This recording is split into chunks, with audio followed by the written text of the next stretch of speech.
Назарыңызда Евробиримдиктин Санарип инсан подкасты.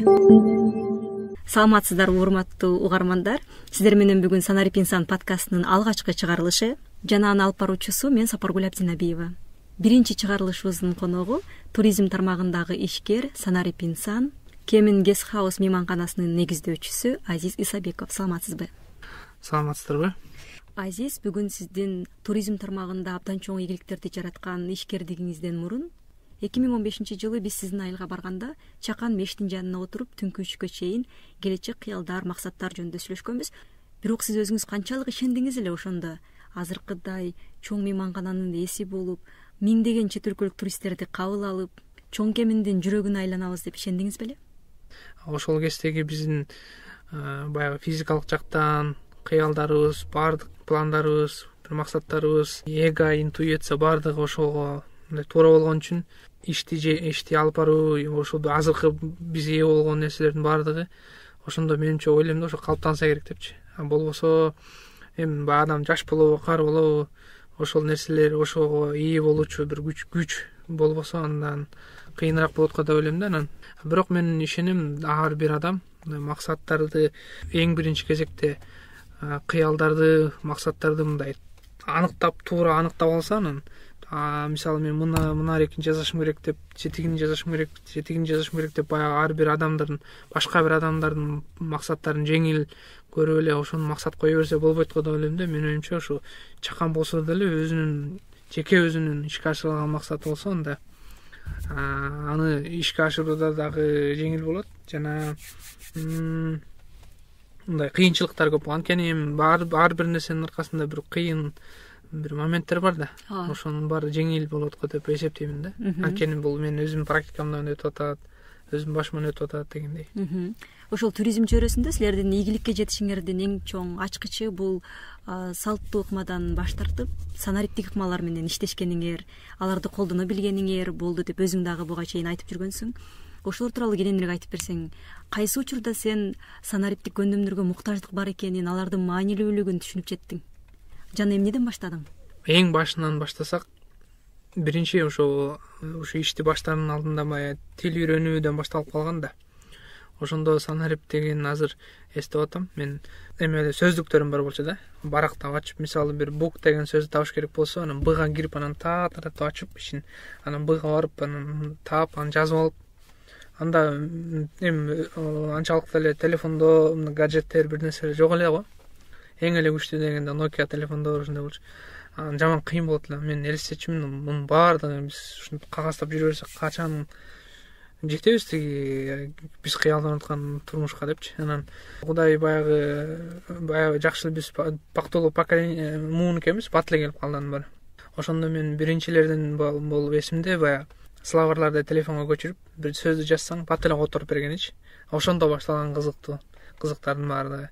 Андан кийин мен ошо кесибимди алмаштырып атам да, мисалы вечеринардан туризмге. Ошондо мен интернеттен көп карачумун да, кызыктуу өлкөлөрдү, кызыктуу баягы саякатчылардын блогторун. Ошондо мен санарип, демек биз журналдардан жана китептерден окубай да, тез анан дайыма жаңыланып турган. Анткени китепти бирөө жазды, ал балким 10 жылдан кийин биздин колубузга тийиши мүмкүн. Журналды бирөө жазды, балким 15 жылдан кийин колубузга тийиши мүмкүн.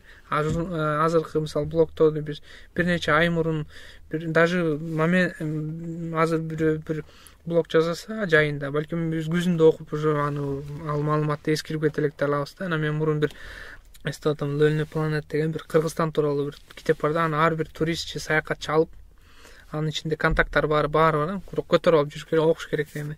Анын баары азыр электрондуу баардык жерде сайттар бар, баардык мындай блогтор бар.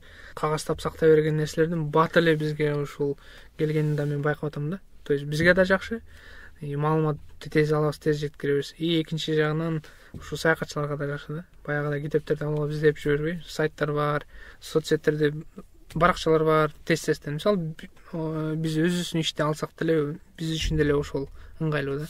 Биз мурун телефонубузду алып, анан бири-бирибизге айтышып, же болбосо жанагындай визитка, мындай бир баракчаларды таратып, ушундай кылат элек да. Маселен, анда баягы уштуп жарыялаш керек, таанытыш керек, билдириш керек дегендей. Азыр болсо мисалга сайт же болбосо бир баракчалар оңой да. биринчилерден болуп биз Facebook'tan андай ошондой элдер көп отурат эле. Же болбосо мисалы саякатчылар үчүн TripAdvisor деген бар, Booking.com деген бар.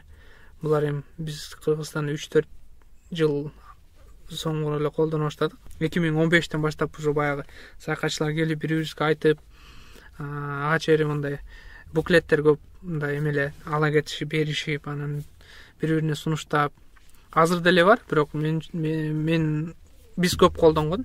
Эми Кыргызстан ичинде албетте баягы Instagram бир нерселерди көп колдонуп, бир нерсени баягы сатышып алышып беришет. Бирок чет элдиктер аларга көп кирбеген үчүн бизде Booking.com өзүнчө сайттар бар саякатчылар үчүн. TripAdvisor деген сайт бар. Ушул сайттар аркылуу алар көп билишет да. То есть биз алар үчүн флайерди берип, кагаз буклетти берип, анан ал эми ортодон жоголуп кетеби, айрылып кетеби, суу болуп калабы, бурушуп калабы. Алар болсо чет мамлекеттен отуруп эле биздин сайттан бизге кирип, Booking.com'га кирип, анан ал жактан бизди таап, уже брондоп эле келе берет. Биз дагы уже билебиз. Демек мындай кардар келет, мынчанчы күнү аты мындай деп. То есть бул аябай жеңил да. Мурун мен элестетчимин ушу мисалы Австралия, Америка же болбосо Европа, башка бир дүйнөнүн бир бурчуна биз кантип таанылабыз, эмне кылып таанылабыз депчи. Ошо бул платформалардын эң жеңил жолдору жакшы да. Бул саякатчы үчүн дагы жакшы, туристтер үчүн, биз үчүн да жакшы да. Анткени биз кайсы көчөдө, кайсы айылда жайгашканыбызды билбейт алар. Бирок интернеттен баарын көрүп турушат, келет, кетишет. Ошол дагы эң жакшы, эң жеңил жолу да. Туризм чөйрөсүндө ишкер болуп жүрүп, көп артыкчылыктарды алдың окшойт менимче. Башында англис тилинде бир-эки эле сөз билсең, азыр англисчени суудай сүйлөп калдың. Сен эмес, сенин бир туугандарың дагы, керек болсо ата-энең дагы англисче дээрлик сүйлөп, бардыгы чет өлкөлөрдүн маданиятын билип, бул силерге мындай билим жагынан дагы, дүйнө таануу жагынан дагы абдан пайдалуу болду окшойт. Ооба, сиз байкагандай эле мен жеке өзүмдүн оюмча туризм бул экономика, маданият, тарых дайыма кыймылда болуу да. Мисалы үчүн эгер эми өзүңүз деле элестетип көрсөңүз, биз бир жака саякаттайлы деп пландасак, ал жерге барып туруп калбайбыз да, аяктын маданиятын үйрөнүп келебиз. Аяка барып төлөсөк, алардын экономикасына салым, тарыхын үйрөнөбүз, эң кызыктуу бир нерселерин алып келебиз да. Ошол сыяктуу эле биз да алар үчүн бир нерсе сунуштап аткандан кийин биздин экономикабызга салым кошулуп атат. Менин оюмча биз да экономикага салым кошуп атабыз. Экинчи жагынан биз аларга маданиятыбызды көрсөтүп атабыз.